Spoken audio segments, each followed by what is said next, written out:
Yeah, so a very warm welcome to everyone, and on this New Year's Eve day, it's a good time for us to kind of reflect on the times ahead, maybe on the year ahead, and that's kind of the theme of the talk today. To kind of looking ahead, particularly looking at our spiritual practice. And the title I gave it is something like Your One Wild and Precious Life, taking that from Mary Oliver's poem, The Summer Day. The importance of reflecting on our spiritual life and, the attention that we're giving to it and the possibilities that come from waking up really to who we truly are.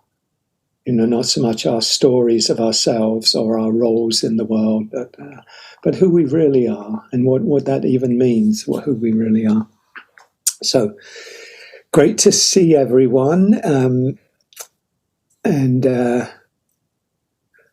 so just if anyone is joining us for the first time or the second time, I'm Hugh Byrne, and I have been teaching a class on Sunday mornings going back to 2000 and with IMCW since 2003.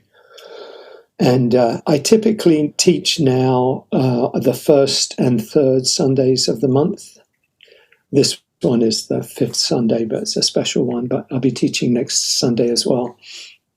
And the class is under the auspices and the umbrella of the Insight Meditation Community of Washington, which was founded by Tara Brach almost 30 years ago, mid-90s, and very vibrant community in the greater Washington, D.C. area, Maryland, Virginia, D.C., around.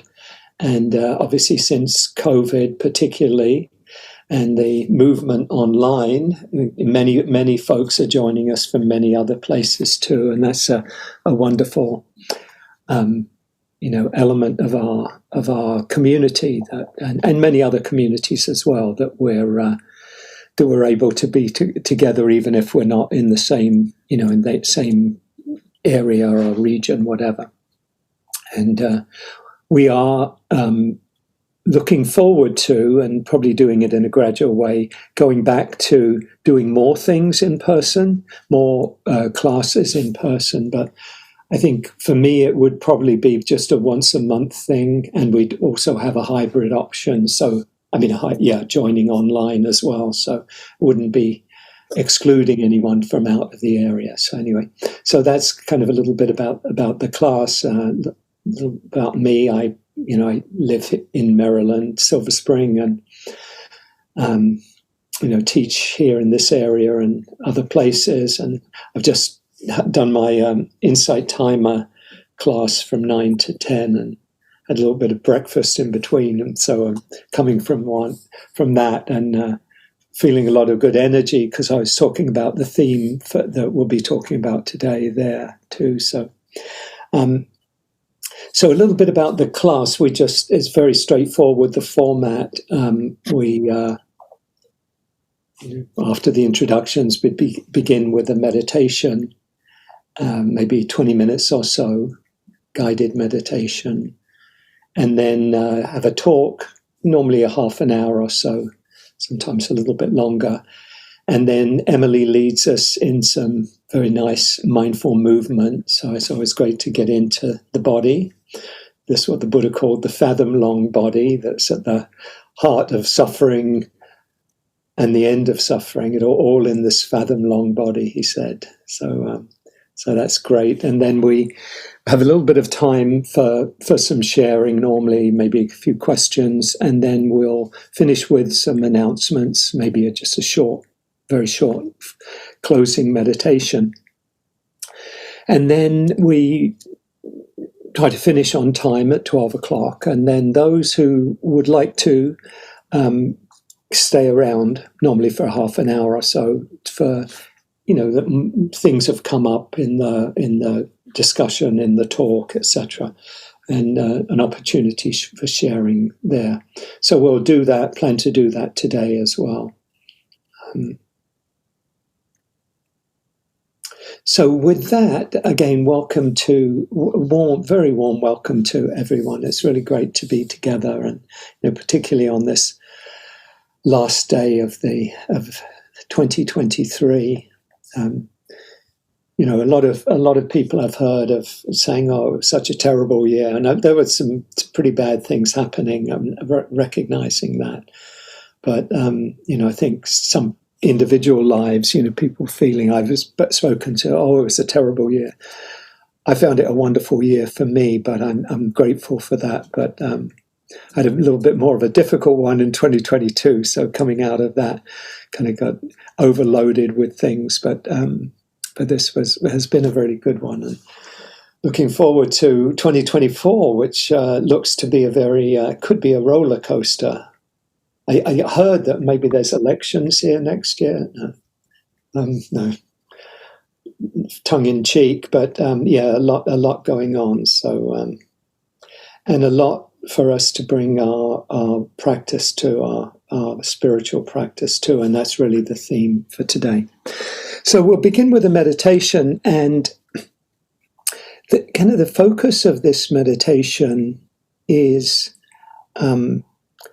really letting go of control, letting go of thinking we're supposed to do something in a particular way, or we're supposed to focus in a particular way, or do this or that, or anything around an agenda, and really invite a non-controlling attitude to our experience, so that whatever comes up can be here, can come and go in its own time.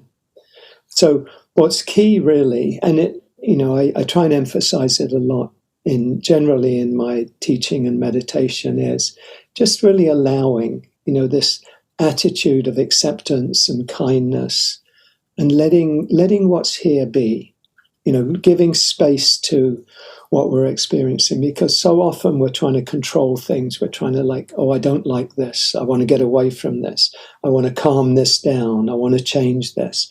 And, at times that can be important and helpful, but a lot of the time it's not actually helpful to us. And what can be, I think, much more helpful and much more freeing is to learn to be with whatever life is bringing, whatever's showing up in our body, heart, mind, spirit, to allow, let it come, let it go, let it be. So with that, just invite you to come into a posture that's comfortable and relaxed. Just take a few minutes to make any adjustments, sitting in a way that's relaxed and comfortable, with your back straight. Helps have your back straight. Good to relax the shoulders, let the hands rest comfortably in the lap or on your knees. And if you'd like to let your eyes close, you can let them close. Let the attention come inward. If you want to keep your eyes open, it's most helpful to just have a soft, unfocused gaze, so you're not putting a lot of energy into looking around things. So taking some moments to let yourself arrive and settle, just to be here.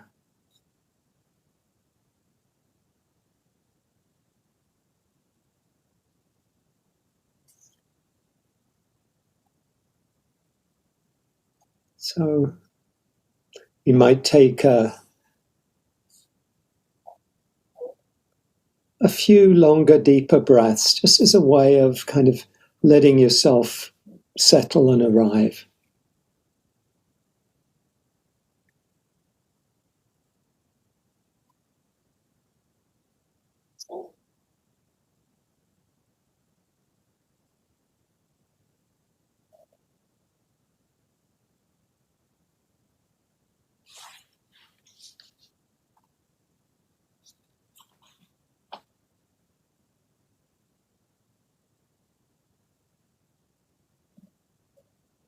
And then opening to whatever is arising for you in the body, in the mind, in the heart. Just let it come, let it be, let it go in its own time.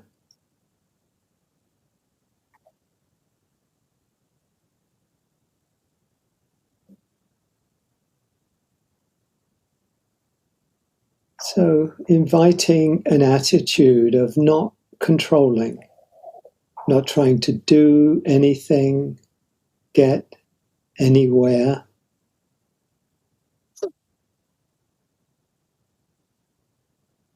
Simply letting everything be as it is, changing, flowing,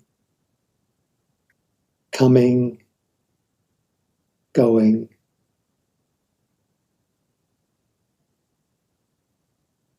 Arising, passing.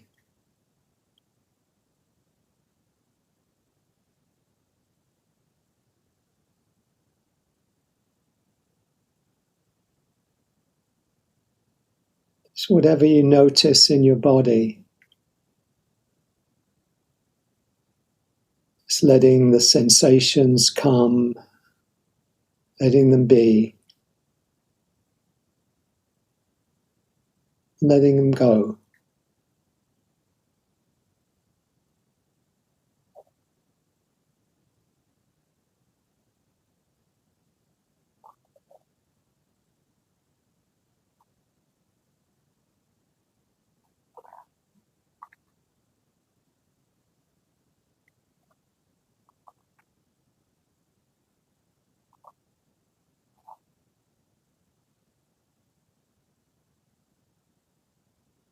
Imagine yourself just for a moment as just witnessing it all.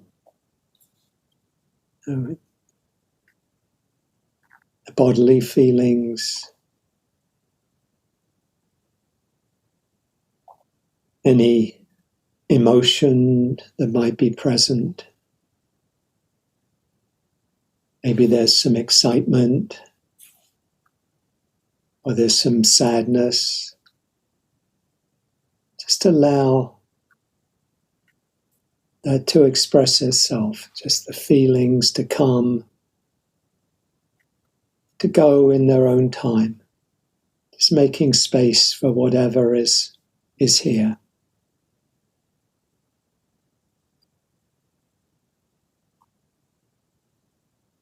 And if thoughts come up in the mind of I'm sad because of this or that, just let the thoughts go. Or I'm excited about this coming up. Let the thought go, let it be. Not pushing it away, but just letting it come and go.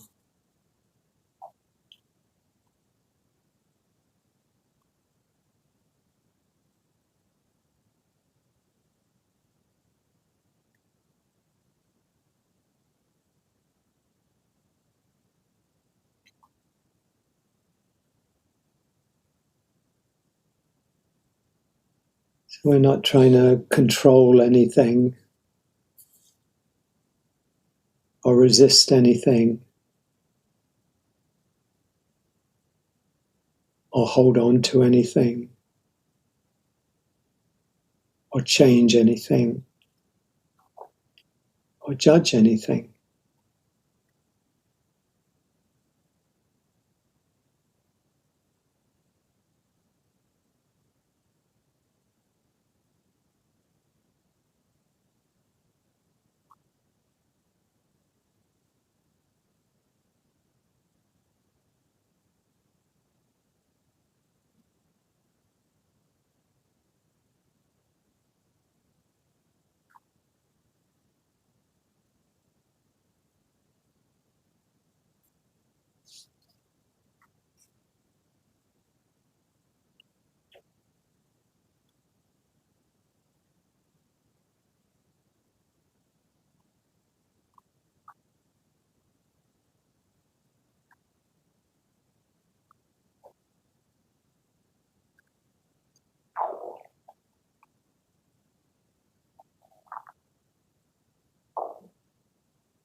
If it's helpful, you might think of the image of a wide open sky in your mind, like an open, spacious sky.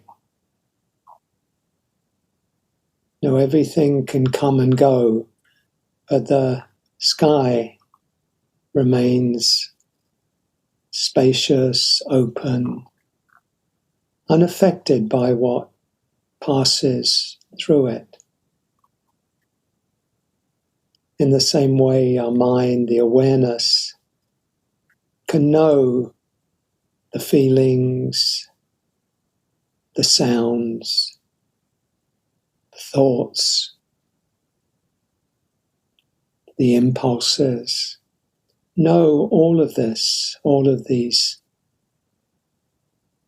changing experiences that we easily get hooked up in.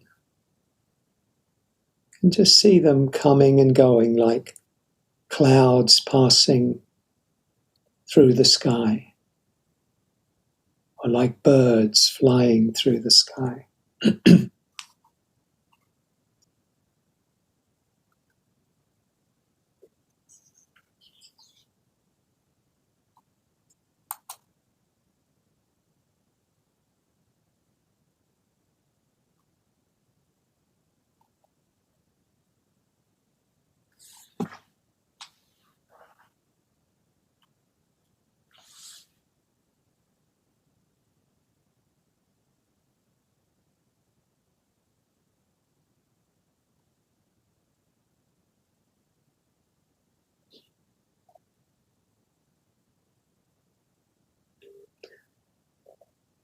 And if you find that your mind has been pulled into thoughts about the future or the past or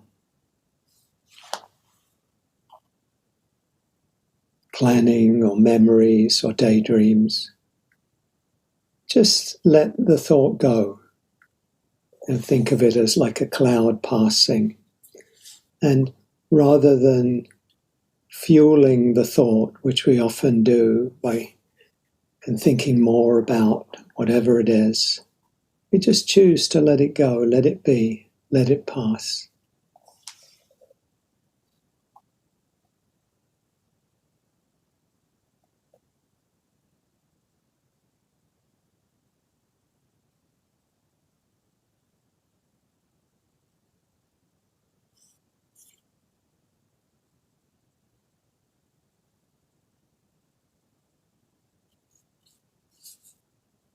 So that nothing that comes up needs to be a problem.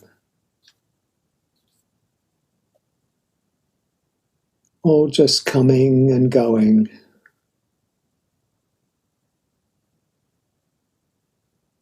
Everything impermanent, changing.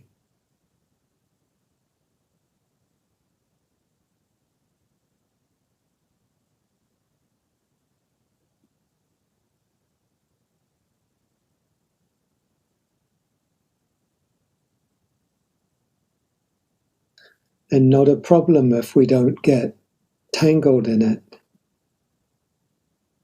We don't get in a fight with our experience. I like this, I don't like that. I want this. I should be like this. We just let go of all of that and just watch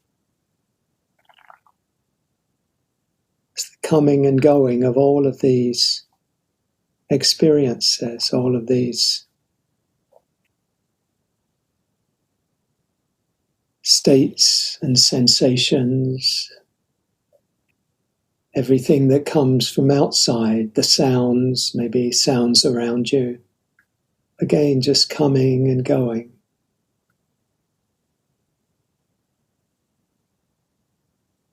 They're only a problem if we get into some kind of conflict with them.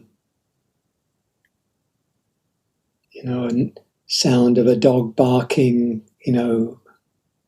for a long time, sometimes seem like it shouldn't be happening. They should be doing this or that, or the mind gets hooked on that. And then we could ask, can this just be sound, coming and going? What happens when it's just the sound rather than the sound and the story?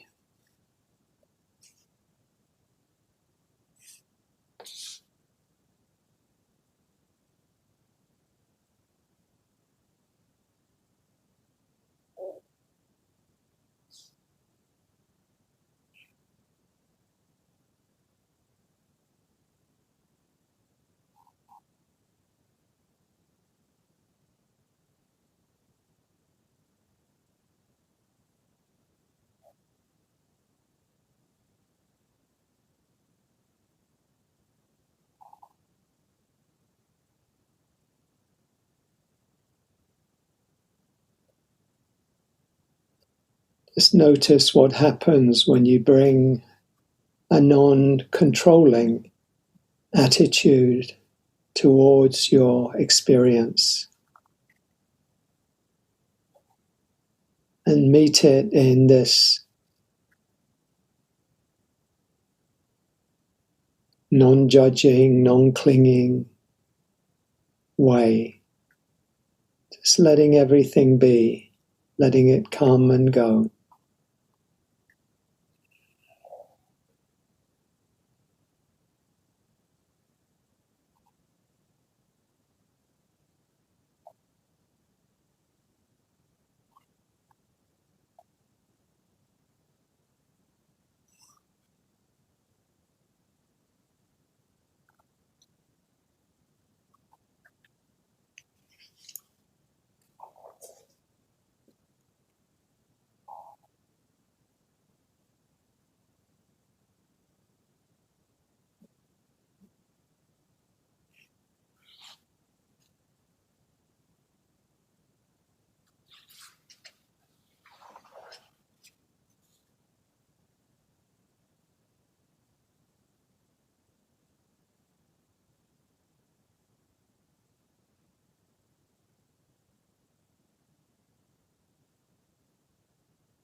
In the midst of everything,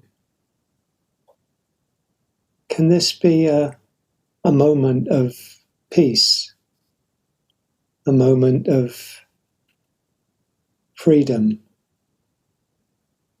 This moment.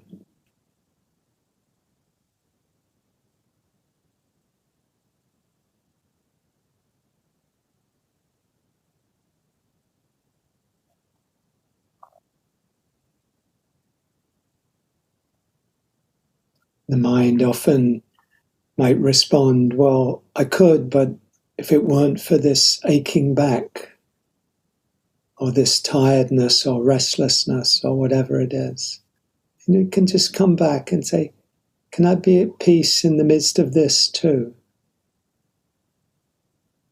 Whatever's here, whatever's coming up, doesn't need to be an obstacle.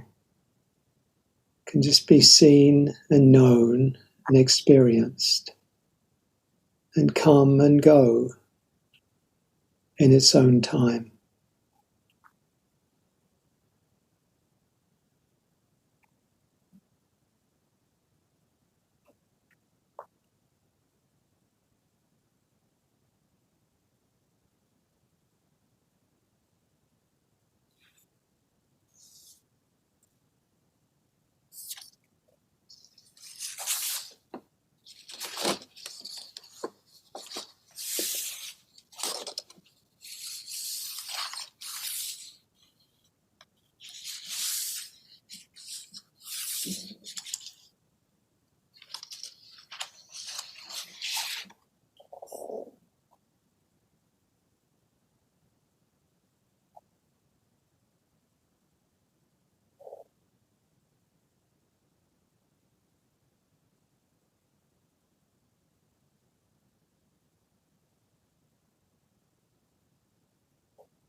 Buddhist teachings and other wisdom teachings point to the freedom that is available right here, right now, in this moment. And it's always this moment, this moment.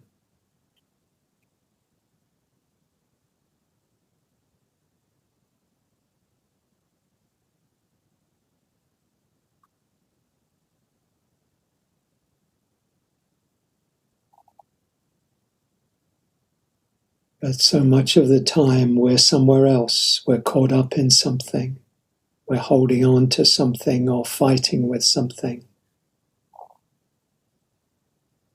The invitation is just to come back right now, here now.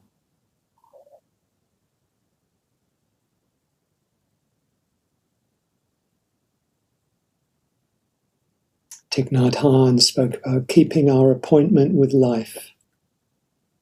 Our appointment with life is here now, not tomorrow, not next week, right here, right now.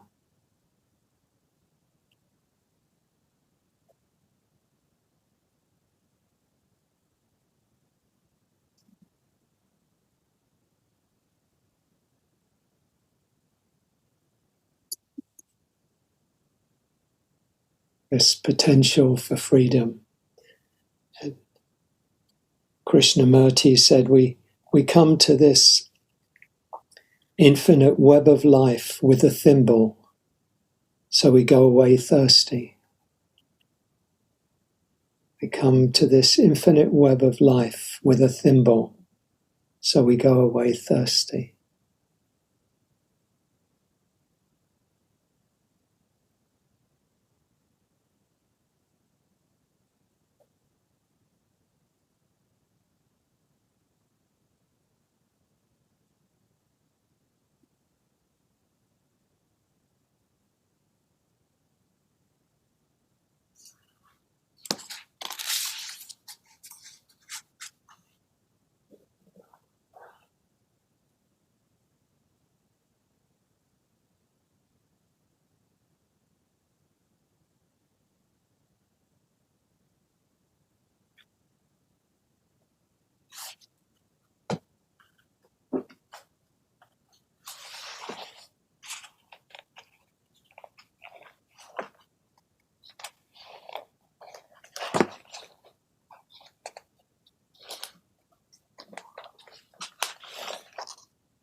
Finish off the meditation with this poem by Mary Oliver, In Blackwater Woods. Look, the trees are turning their own bodies into pillars of light, are giving off the rich fragrance of cinnamon and fulfillment. The long tapers of cattails are bursting and floating away over the blue shoulders of the ponds. And every pond, no matter what its name is nameless now. Every year, everything I have ever learned in my lifetime leads back to this.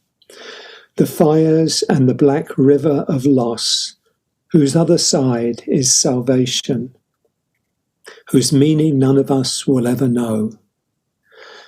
To live in this world, you must be able to do three things: to love what is mortal, to hold it against your bones, knowing your own life depends on it, and when the time comes, to let it go, to let it go.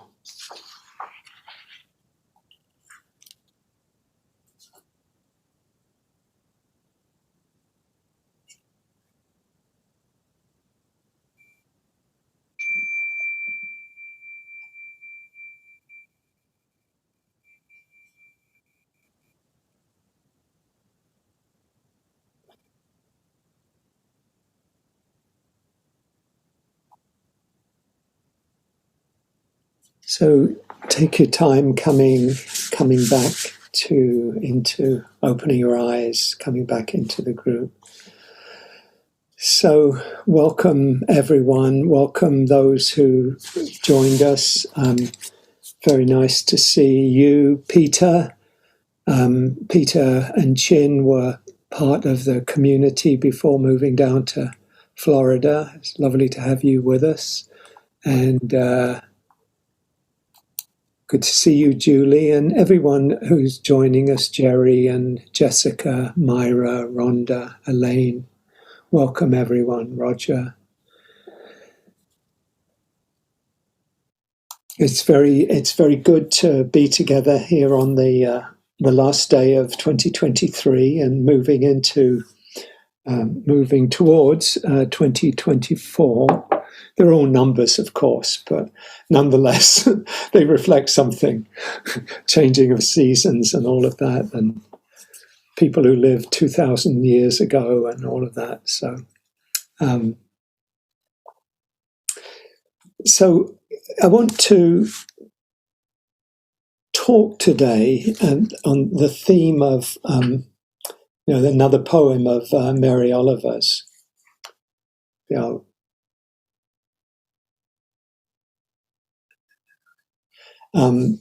Her poem, The Summer Day, and you probably remember it, where she talks about walking out in the fields and the grasshopper landing on her hand and saying, I've been walking in the fields all day. Tell me, what else should I have done? Doesn't everything die at last and too soon?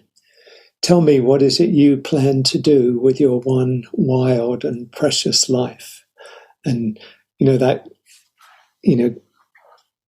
those couple of lines, I think, have become very, very celebrated. And I think rightly so, because they, certainly for me, they really are a genuine question of kind of turning inward and saying, how am I living my life? Am I living as fully as I can? Am I embodying this, the deepest possibilities of what it means to be a human being on the earth at this time? Am I doing what I can do, however we define that in terms of compassion or wisdom or creativity or love or whatever it is that, we can ask ourselves that. And I kind of wanted to explore this today because, for a couple of reasons. One, because of the time of year. Naturally, it's kind of coming into a new year.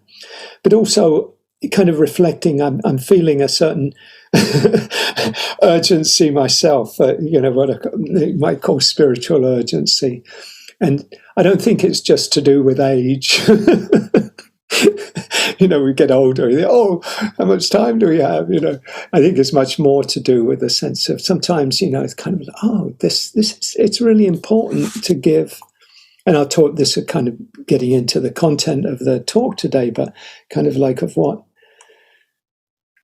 really of not being complacent, of not taking our practice for granted, in a way, not taking our lives for granted, And, so, reflecting on the time of year, and this is a time when people give a lot of thought to changes in their life, making New Year's resolutions. Probably all of us here, maybe at some time or another, have done that. Maybe some of you do and are doing it, this year.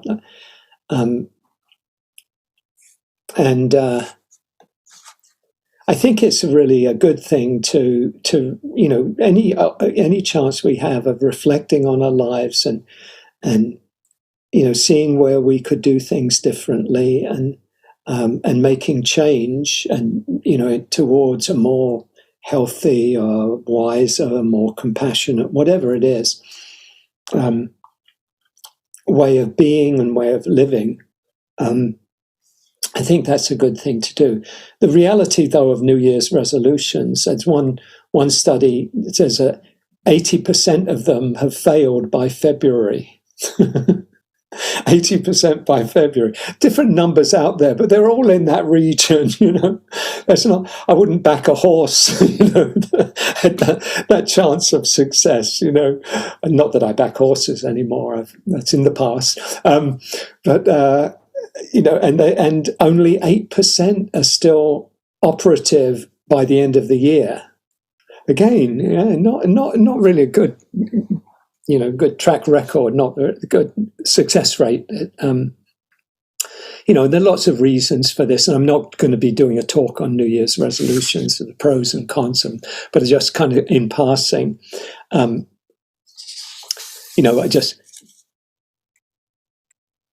as many of you know, I've written a couple of books on habit change, and resolutions are typically about habits, and they're typically about entrenched habits, ones we've had for a long time, like, I'm not exercising, or I'm eating in unhealthy ways, or I'm smoking cigarettes, or, the typical ones, or I'm procrastinating and I'm not getting things done, all of those things.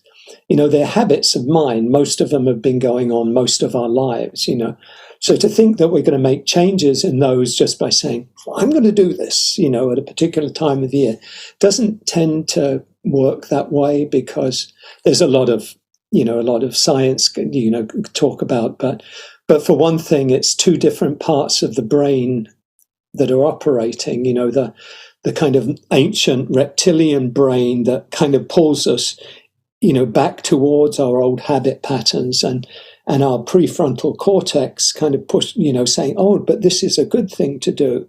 And when those come into conflict, particularly when we're stressed or we're caught up in stuff, then, we fall off the wagon.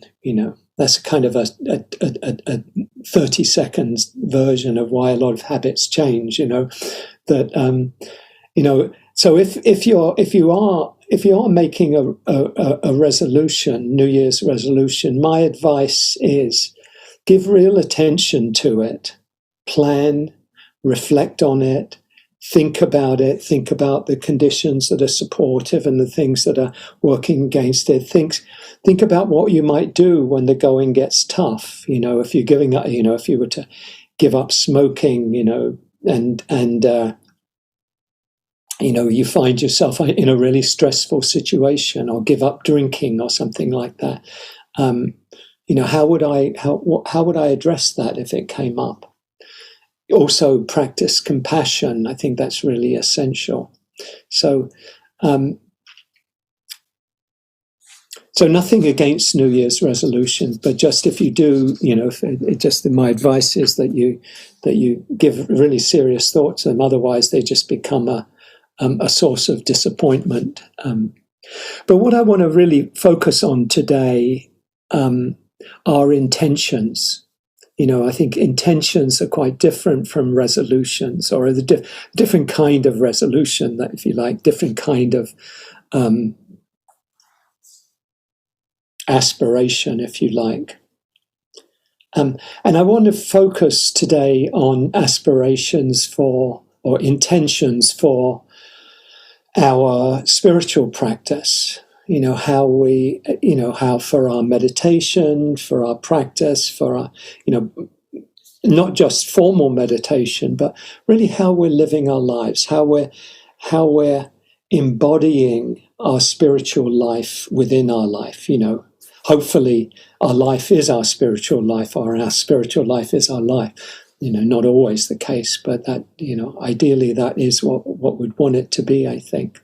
And I want to focus on both the potential and the importance of waking up to the fullest potential for freedom in this human life. So I want to kind of look at how important is it to give attention at this time, but really at any time, to our spiritual practice? And what do I need? What would it be good to pay attention to? So we'll talk about intentions, and just to say a few words about intentions. Intentions they're really key to anything we do. I mean, anything we do consciously, rather than, in our sleep, for example. But anything we do is motivated by intention. If I got up to close the door, I'd have to have the intention to do that in order to do, to make that, to take that action. Everything is motivated, moved by intention. Intention is the in Buddhist teachings is really the ground of karma. It's if you were, it's understood that the kind of the moral component of our actions are rooted in intentions. It's very different, just as in the legal system. It's very different if we intend to do something. If somebody intentionally kills another person, then that's a very different kind of act than a physician who's trying to save a life, but isn't successful and the person dies. Very, very different. So the intentions are key to the karmic kind of impact of anything we do, our responsibility for it. The researcher, professor who died a couple of years ago, Mihai Csikszentmihalyi, a Hungarian-American professor, he wrote the book, the really seminal book on flow states, these states where you get into where you're so completely in the thing you're doing that, you're completely embodying it. When I think of flow states, I think of Alex Honnold, who was the first person to climb El Capitan at Yosemite, which is like 3,000 feet of, straight rock, with a few crevices here and there. And he did it. He was the first person not to do it, but to do it without ropes, I think. And there's a documentary on it. It's a scary documentary watching somebody, even though the outcome is still like going up there. Anyway, in order to do that, you really need to be in kind of completely in the flow, in the, what do you call it? In the, what's that word? In the zone. In the zone is just another term. You need to be doing that. But anyway, he wrote about flow states. But I'm not going to talk about flow states. But just to say, he also had some very good things to say about attention and intentions. He spoke about attention as psychic energy. And I always like that term. It's like our attention is the energy of our psyche, the energy of our intentions, the energy of our spirit, what we're wanting. Is like, where am I putting my psychic energy? Am I putting my psychic energy into stressing out or getting angry with people? Or am I putting my psychic energy into being kind, being compassionate, being generous, being engaged in what I'm doing, whatever. So that about attention. But he said about intentions, he says intentions operate as magnetic fields moving attention towards some objects and away from others, keeping our mind focused on some stimuli in preference to others. So our intentions are kind of what motivates us, what moves us towards what's important, and by process of elimination moves us away from what's not important to us. So, thinking about intention in that way, what are our intentions in terms of our spiritual practice? And as I'm talking about this today, I want to really emphasize one thing strongly. And that is kind of the attitude with which, you bring to it and with which you listen, and really inviting an attitude of non-judgment. Because very, very easily we go into a place, we look at like, how's my spiritual practice? Oh, I'm terrible. I'm not doing this. I'm bad. That's just another form of dukkha. it's just another form of suffering, where we're beating ourselves up, So that's not a wise or helpful way of looking. It's understandable. We all do it to lesser or greater extent. But just inviting a non-judging attitude, a compassionate attitude, seeing everything that comes up as like, yeah, this may be how it is right now, but doesn't have to always be this way.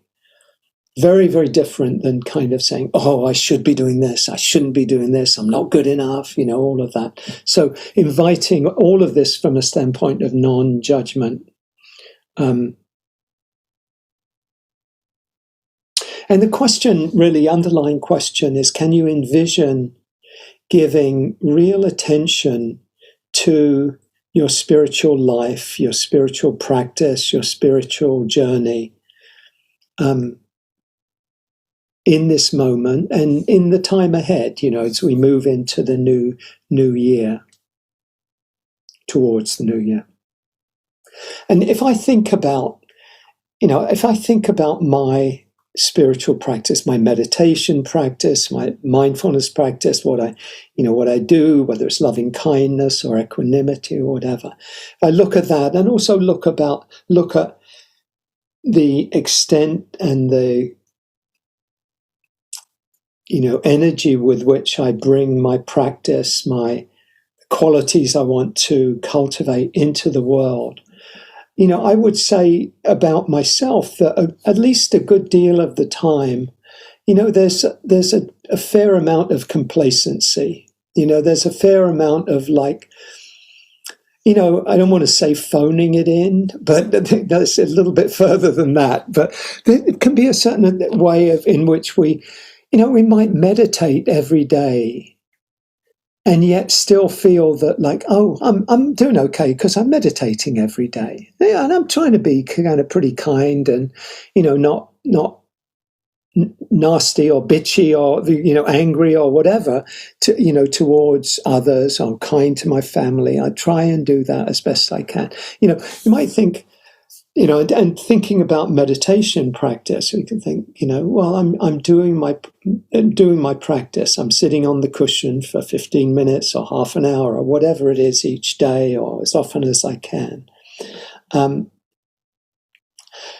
But I wonder, I think about this in relation to myself. I think, and I think if we look at that question, I think many of us, can easily take our practice for granted, of kind of like, if we're doing, a kind of some dose of it, on a regular basis, that's kind of enough, then that we can have a certain complacency in relation to our practice and in relation to our spiritual life more broadly, about kind of what are we doing this for? That's a kind of another question. I mean, are we doing it just for some level of relative calm in our lives so that we're kind of relatively stable and things aren't out of control? Or are we looking at our spiritual life in terms of maybe a deeper set of possibilities or a deeper potential? A potential for freedom in our lives, a much deeper freedom than we may reflect on or recognize in our day-to-day lives. Because how the Buddha shared his teachings were not just as, self-help, you'll be a bit better if you do this, or life will be nicer and you'll be kinder to other people and it'd be better for the world. It was much more a sense of nothing is more important in life than the life of the spirit, waking up. Nothing is more important than waking up, because the difference between living an awake life and living an asleep life, an unconscious life, is all of the difference in the world. It's the difference between happiness and suffering, genuine happiness and suffering. It's the difference between deep freedom and being entangled in life. And so for the Buddha, this the question was absolutely, it's what he spent 45 years of his life until he died teaching about, because coming from compassion, he wanted to share what he had learned himself through his own direct experience and say, look, this can be helpful to you. You don't have to take it. I'm holding it, as he would say, with an open hand, and it's here if you want it. Try it out, test it for yourself. Don't believe it just because I'm saying it, just because I seem wise or whatever, but see for yourself. The word in Pali is ehipassiko. See for yourself. Test it out. So what I always found refreshing in Buddhism when I came to it in my late 30s, which was very different from the religion of my birth, which I felt, I'm saying it is like this, but the religion of my birth felt like a lot of, this is what you should do and this is how you should be. And, there was a lot of oughts about it and a lot of what I felt at the time, dogma about it. I'm not making an overall judgment now, but that's how I experienced it. So it was very refreshing for me to kind of come to a tradition that was, oh, you actually see for yourself. You actually test it out. You look, does this work for me? If I let go of this, does it help? That's how the Buddha said, what happens when you let go of clinging? What happens when you abandon clinging? Is it helpful or not helpful? What happens when you cultivate loving kindness, compassion, equanimity? Is it helpful or is it not helpful? See for yourself. If it's not helpful, try something else. Try Tai Chi, try whatever it is. Try overeating, whatever. Try whatever you think might be give you happiness, and see for yourself. So this is kind of the spirit that the teachings come out of, and so the question, am I giving the attention to my wild and precious life that it deserves and requires, if I'm going to realize the deepest possibilities of these teachings and these practices? As I think about, this question of, how do I, how do I meet this, tell me, what is it you plan to do with your one wild and precious life? For me, the most important thing in this life is to know ourselves, is to really know ourselves. Socrates, I think, that was his mantra, his motto is, know thyself. Believe it's over the temple in Delphi on the Greek island. Know thyself, and know thyself. Is at the heart of the Buddha's teachings. The Buddha's teachings are all about knowing ourselves. All the teachings really come down to self-awareness, knowing ourselves deeply, not in a obviously not in a judging way, but in a way of discernment, of like, oh, turning the attention inward. This is what we do with mindfulness. We turn the spotlight of awareness, using that as a metaphor, like inward, and say, okay, as we did in the meditation today, and we look at, okay, what am I noticing right now? What am I experiencing? And can I be with this? Can I recognize this? Can I allow this to be here? Can I not pathologize it? Can I not say, oh, this is bad and this is good? Not judge it, not hold on to it, oh, I want this, not push it away, I hate this, but actually just see the impersonal nature of everything. The emotions come and go, the feelings come and go, the thoughts come and go, even the beliefs come and go if we don't keep fueling them, that we that they're all impermanent, they're all changing. The Buddha taught they're not really even who I am. This is not who we are.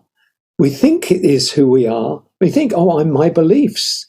Oh, I'm my emotions, or I'm my illness, this is who I am. But it's not really who I am. Again, see for yourself this is the invitation. But, the Buddha said, is this really who we are? These changing experiences, can we practice just seeing them coming and going, and then learning through the observation, through the awareness, through the witnessing of all of this, that maybe I'm not this. I'm not who and what I thought I was, that I took myself to be. Oh, I am this. I am this person with this role. Well, maybe the role is just like a suit of clothes that we put on, or a jacket that we put on and take off. They're roles.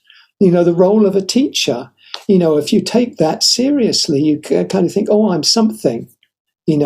People think I'm this, or even the role of the student. Whatever we can think of as, like, we can solidify it, we can reify it, make it into, reify, a thingify it. We thingify it. We turn it into a thing. But it's all coming and going. And the more we can see that, the more we can recognize that things can be put up. It's not a problem having a role, but recognizing that we put it on, we take it off. And if we can do that with lightness, just really lightly take it on and take it off, then life becomes much less challenging. We get less worried than when people criticize us in a role that we're in, or say, you don't have that role anymore, you're fired. Oh, if you're completely identified with the role, then that's tragedy, that's catastrophe when you've lost the role. But if the role is something that you put on, I'm not saying that it's not hard to be fired or lose your job, all of that. Those are real things we have to deal with, but they're not everything. None of these things are everything. There's something that's deeper than all of this. And that's what the teachings come back to. What is it that when we take away all of the roles and we take away everything we identify with, what are we left with? So knowing ourselves, the Four Noble Truths are about knowing what causes suffering, the clinging that causes suffering, and what leads to greater freedom, the letting go of the clinging.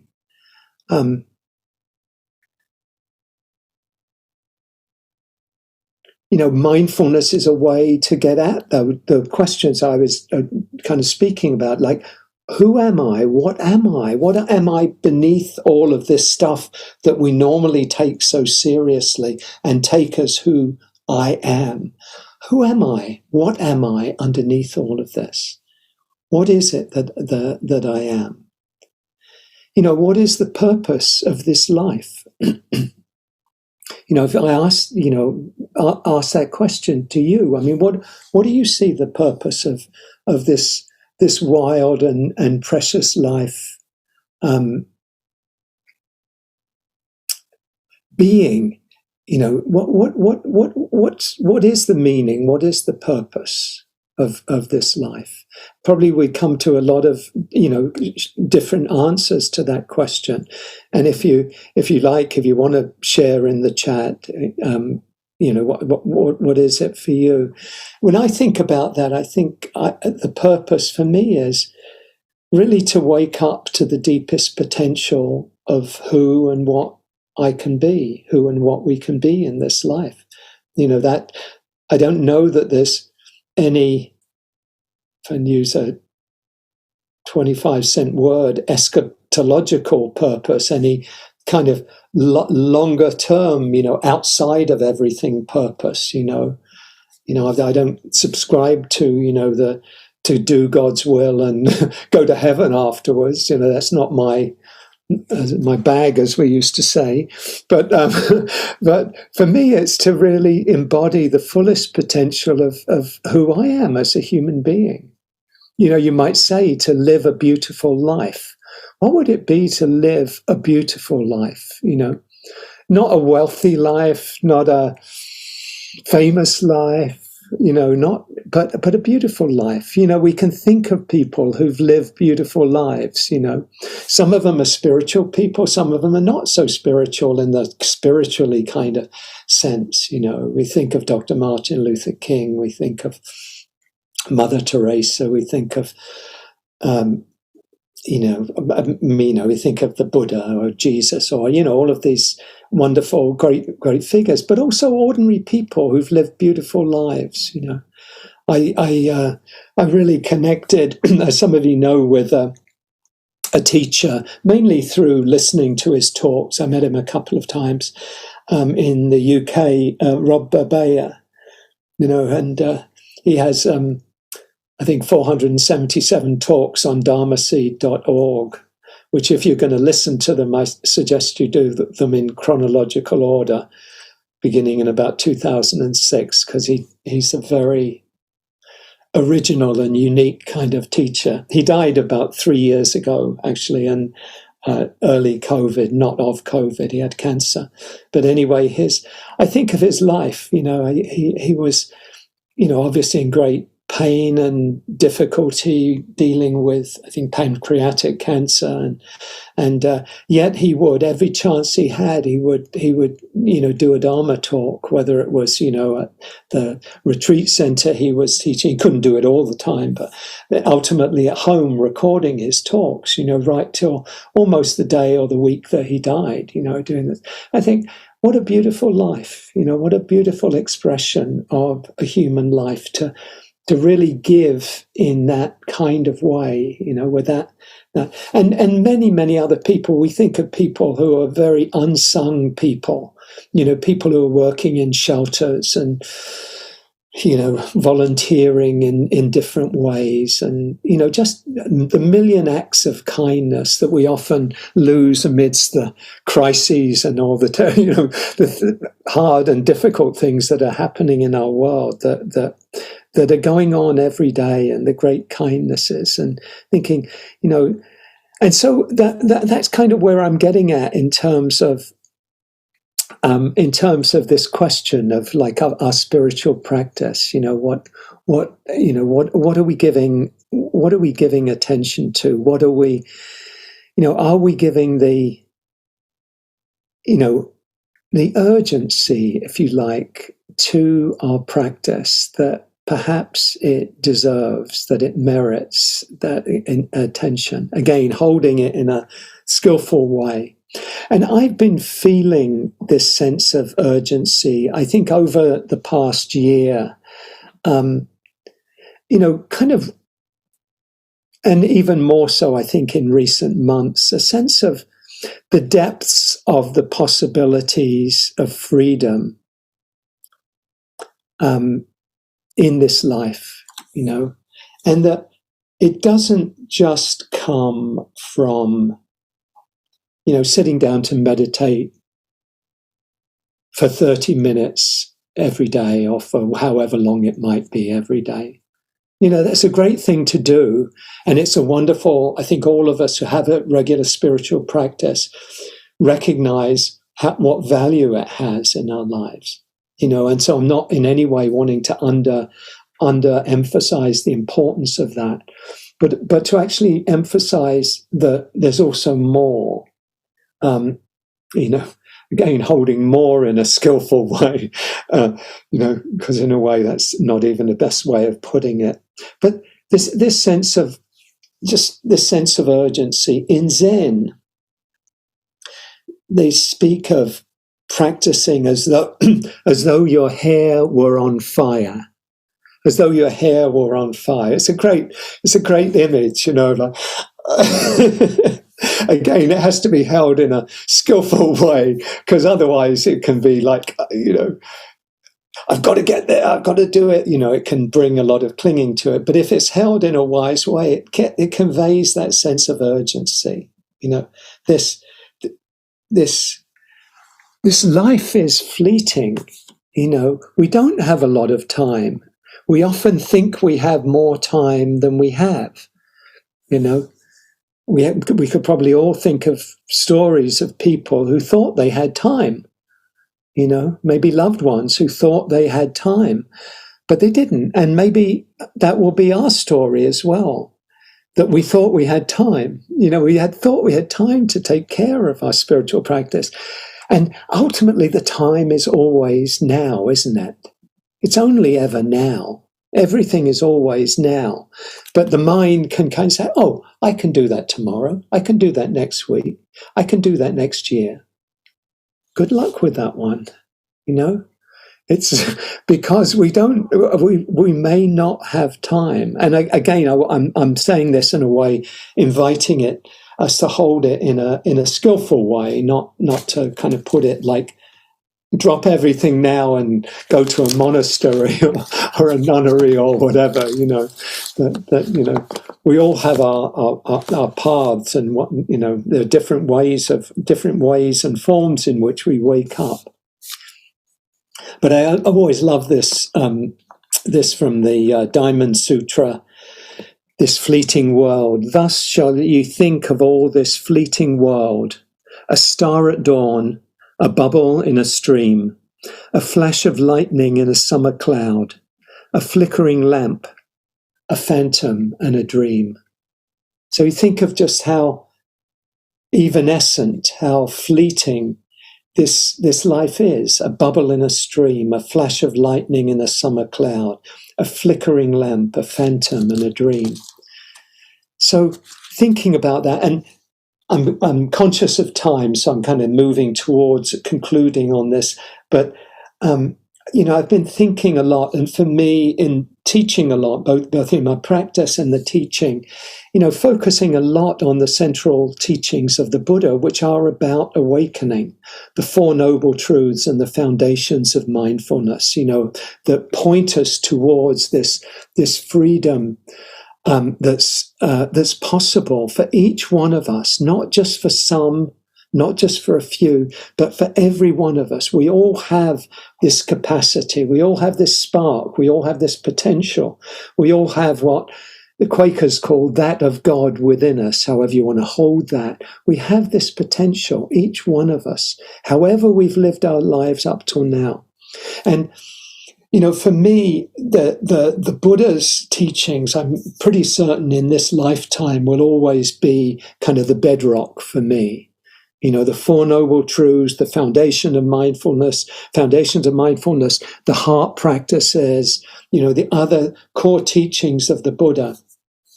But I've also been very, very influenced and affected at different times in my practice, but coming back particularly in the last year, to teachers like Eckhart Tolle, who wrote The Power of Now, of Adyashanti, who's, many of you may know, maybe not everybody does, but who's again somebody who is a very awakened teacher. These are contemporary, folks. Adyashanti announced just a couple of months ago that he was retiring from active teaching, but is going to be probably writing books and things like that. But they have a way of a kind of an immediacy in their teachings that I find incredibly powerful. I've talked recently in the last few months about Eckhart Tolle coming back to the power of now, and just the power of just that, his teachings of coming back to this moment. Thich Nhat Hanh, obviously, it's another very clear example of that as well, that, right now, this is the moment, this moment. And Adyashanti, he puts it as, has a talk called the always and already. The always and already, meaning that it's always here. The freedom is always here, and it's already here. right now. It's already here. It's not something we have to go to or reach to or do all these preliminary practices to get to. Yes, it's helpful to sit in quietly, and it's helpful to have this non-controlling, non-judging kind of an awareness and open. Yes, do that, but not with some agenda or we've got to do something to get somewhere. It's always already here right now. So, thinking as well of Martin Luther King, Dr. King's, his talking about the fierce urgency of now. And obviously he was talking about the civil rights movement and the urgency of civil rights and voting rights and, fundamental rights of all beings of African Americans, but of all beings to be free, and that term really applies equally to our spiritual life, the fierce urgency of now, of waking up, and the relationship between the urgency of our spiritual practice and the urgency of what we need to do in the world in relation to climate change and all of the conflicts going on in the world, that we have to engage and bring about change in those areas, but how interrelated the one is to the other, the inner and the outer. I shared the story of Maha Ghosananda, the great Cambodian teacher who was here in DC 25 years ago, helping on to try and bring about an end to landmines, the planting of landmines. And he said, on the steps of the Capitol, he said, if we're to remove the landmines from the earth, we first have to remove the landmines from our own hearts. That the landmines in the earth begin in our own hearts. They begin in our greed, hatred, delusion. So they're not really separate from each other, what we do in the world and what we do in our own hearts. So just as we're coming to close this, I just want to maybe end with an invitation just to turn inward for a couple of minutes and just take a couple of minutes to just reflect on, just generally what I've been sharing here about this one wild and precious life, and your own one wild and precious life, and the attention you're giving, again from a non-judging standpoint, and what you might do, and really inviting to hold two things at the same time. The first is, what's in the way of being completely free and at peace right now, in this moment? Right now, in this moment.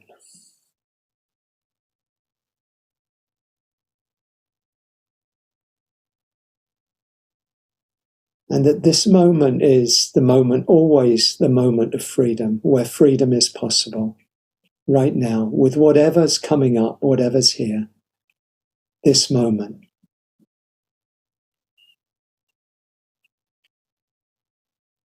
And to be able to hold this, the immediacy of this, with the sense of, in this moment, reflecting on intention, as we go into this new year. What, if anything, might you give attention to in your spiritual practice over the time ahead?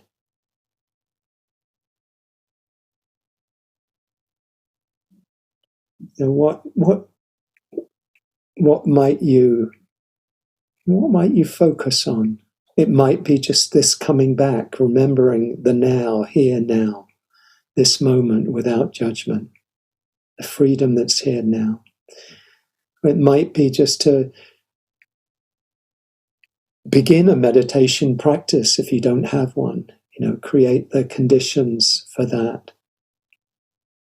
I'm happy to, outside of this, to share some ways of doing that. And Tara Brach has a wonderful, booklet, I think, on her website about cultivating a practice. So, whatever it is, what's calling for attention. And maybe just coming back to the quote I shared from the 20th century spiritual teacher, Krishnamurti, and said, we come to this infinite web of life with a thimble, so we go away thirsty. So may we come to this infinite web of life with a huge basket, a container to hold whatever we need to hold.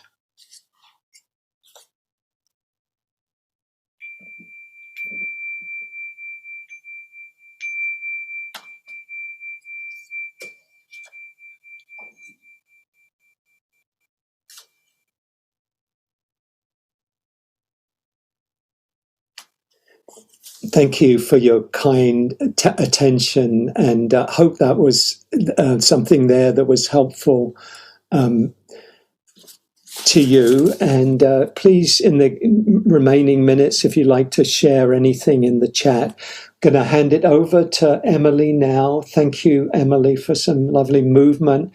Come back again afterwards for some announcements and to finish off. Thank you. Yes. Let me invite you to rise. And just as we were listening to Hugh's very thoughtful talk, just slowly moving the body, just feeling the air, the element of air around your body, part of this infinite web of life, the element of air. Sweeping along with your arms in this moment.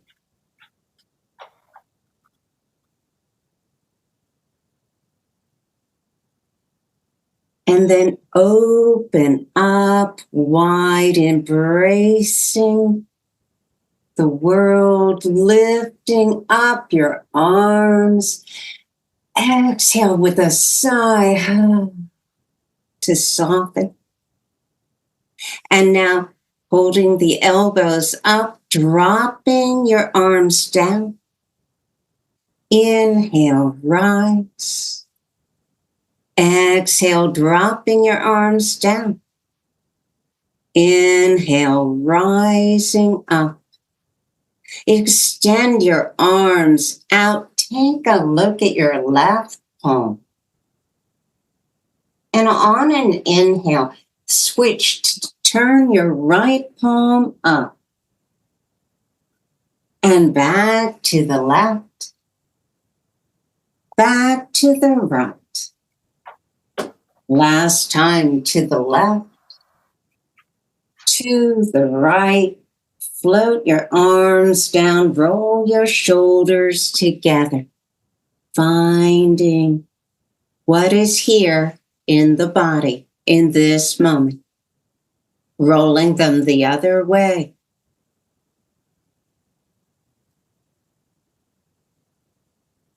Now, bring your arms out in front of you. Your right hand on top of the left. Turn your hands so they clasp. This is a way to connect the two halves of your brain, drawing a figure 8 sideways, the symbol of infinity. Noticing the connections with the movement and your body and your gaze. Now circle that figure 8 in the opposite way. Drawing. And now come to center. Switch wrists.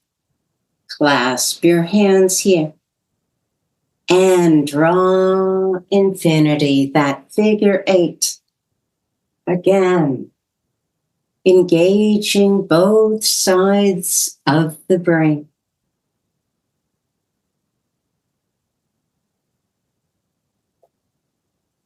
And come to center and move in the opposite direction. Breaking habits, breaking ideas of how you should be in this moment. And now come to center. Drop your arms down. Roll your shoulders independently. And roll them the other way. Now draw your hands up above your head. Find your center line. And then down to the heart. Sending energy to the group, then down to the earth, and whoosh, bringing the energy up. Float your arms down alongside of your bodies, clasping your hands behind your back. Inhale, lifting your chest and head. Exhale, drawing your hands below your waist. And release back to your waist. Drop your chin to your chest. Inhale, lifting your head and your chest. Exhale, dropping your hands down. And back to the waist. Release your arms down. Have your own dance in your own way. Being a windmill, whatever you wish. And once more, lifting your arms to center above your head, shifting it down to your heart. And take a bow. Thank you for your practice. Wonderful. Thank you. Thank you, Emily. As always, thank you. It's beautiful. Lovely to come into the body after sitting for quite a while. So we'll take a couple of minutes to finish off the formal class today, and then we'll move into a more informal for those who'd like to stay. I want to just kind of bounce off of my what I was talking about to share a couple of things that. Out of this sense of urgency, I'm, just out of the sense of really wanting to look at the potential for freedom in our lives. I'm going to be doing this year. I'm going to be starting a year-long program for. I'm calling it "Waking Up Here and Now." And it's kind of like it involves individual meetings and group meetings, and I'll share more about that in the coming weeks. But if anyone, if anyone's interested in that, you can be in touch with me on it. And I'm also doing a 6-week course with the same name, Waking Up Here and Now, involving the Buddha's teachings along with teachings by, Eckhart Tolle, Adyashanti, and other contemporary teachers of looking at this question of, waking up here and now, waking up in this moment and the freedom that's possible. That'll be in March and April, 6 weeks online. And also mentioned we have Rebecca and I doing a retreat in Ireland in the summer. If anyone's interested, just let me know. Got some special things happening around the new year for that. So, and then finally, just to mention that these classes are offered freely. There's no cost to join the class. You're invited if you're inclined and if you're able to make a donation. This is in the tradition of dana, or generosity. It's how the teachings have come down through 2600 years from the time of the Buddha. So thank you for your generosity.